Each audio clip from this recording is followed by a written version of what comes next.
Pernahkah kita terfikir, pencipta semesta alam ingin tinggal bersama kita?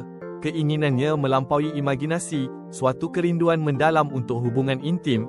Dia bukan pencipta yang jauh, tetapi bapa yang sentiasa ingin dekat. Inilah misteri kasih yang jarang kita selami, namun ia adalah inti kewujudan kita.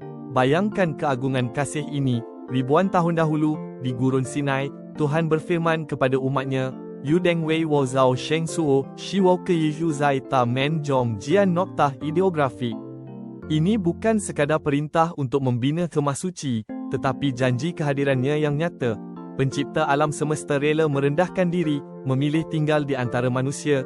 Ini bukti jelas betapa berharganya setiap jiwa, kasihnya tiada berkesudahan, sebuah jemputan ilahi. Namun, hari ini, makna bait suci telah berubah. Tuhan tidak lagi memerlukan bangunan fizikal.